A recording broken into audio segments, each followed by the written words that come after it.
Hello, I am Dr. K. Paul Stoller, and in 2008 I resigned from the American Academy of Pediatrics, AAP, after they continued to promote and defend the use of mercury in vaccines despite a proclamation against it a decade earlier.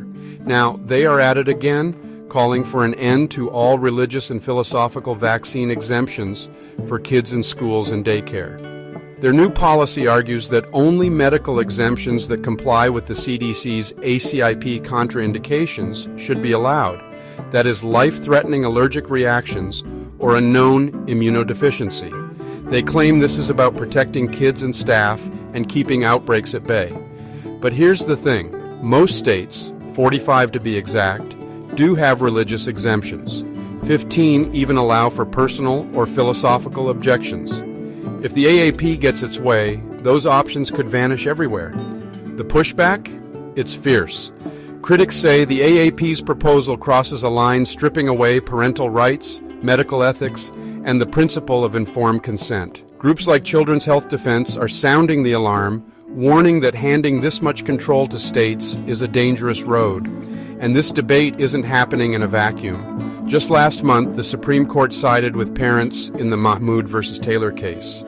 The court ruled that families can't be forced to choose between their faith and their children's education. In other words, government policies that undermine religious beliefs won't fly, even in the name of public health. Public opinion is shifting too. A recent survey shows support for religious vaccine exemptions has nearly doubled since 2019 now. Almost 4 in 10 Americans back them. Support for personal belief exemptions is also up. Meanwhile, trust in health agencies like the CDC is slipping. Only about half of adults still support mandatory school vaccines, a big drop from a few years ago.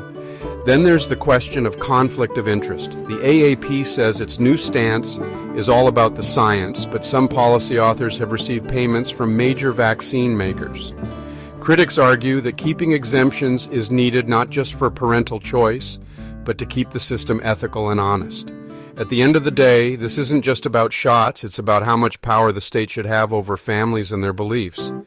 Should public health always outweigh personal freedom? Or is it possible to protect both? This conversation isn't over. And as a parent, I think it's more important than ever to ask questions, look at the facts, and make your own choices. The irony is, when you read between the lines, the AAP is saying the unvaccinated are a threat to the vaccinated, implying vaccines don't work as advertised. What works is the largesse given to the AAP. It is always about money. Follow the money.